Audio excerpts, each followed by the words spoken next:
Mit navn er Simone Bendix. Jeg er 14 år gammel, og nu vil jeg fortælle dig min historie.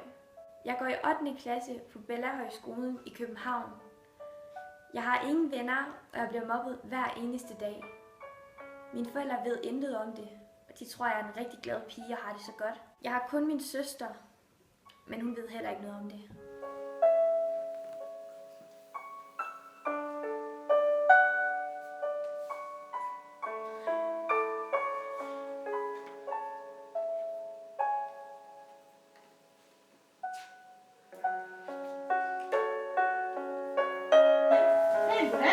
Det er vores nye pige i klassen. For nogle dage siden startede en ny pige i klassen. Hun hedder Malene. Hun er helt vildt sød, og hun satte sig ved siden af mig.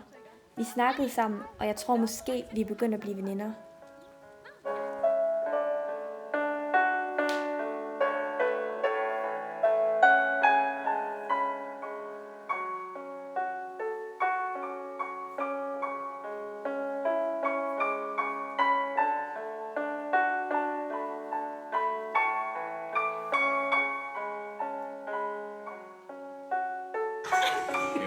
Vigtigst er, at man bare 50.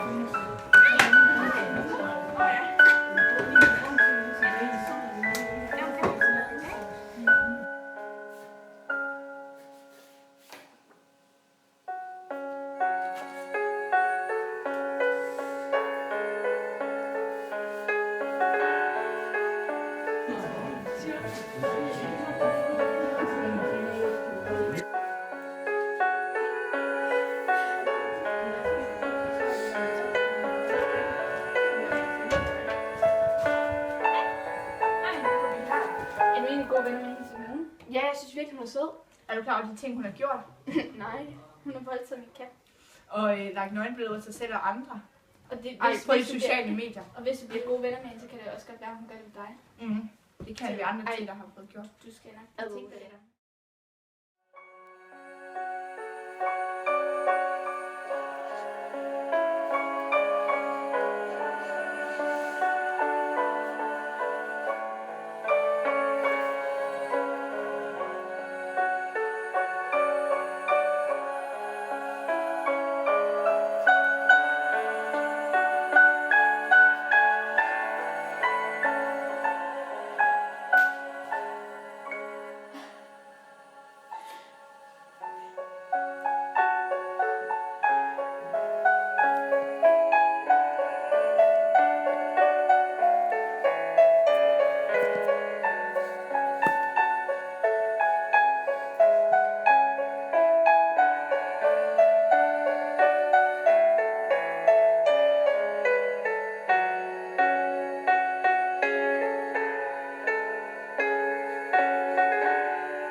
Så smider du med dig. Luder! Du hører til. Ned i kælderen, mand! Det er din ludermor. Det lyder med.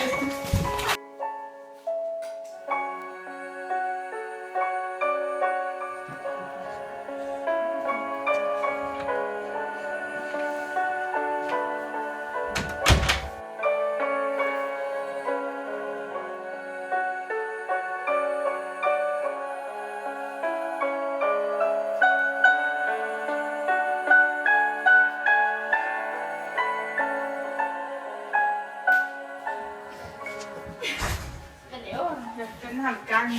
Er det den tid til i morgen?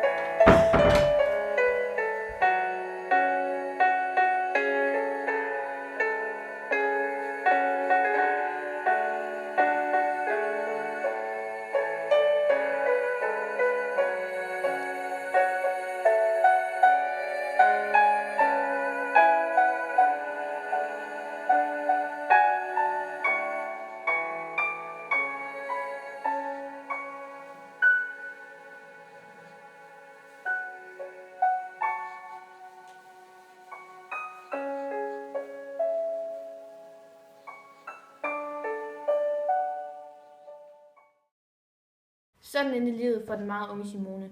Hun så ingen anden udvej end at tage sit eget liv. Hele 6% af alle danske børn mellem 11 og 15 år bliver mobbet jævnligt. 60% af danskerne har ikke nogen at tale med sine problemer med. 40% ud af de 6% af landets unge har overvejet selvmord på grund af mobning. Hver 20. skoleelev har forsøgt selvmord. 9 ud af 10 mener, at teknologien har været med til at påvirke mobningens udvikling.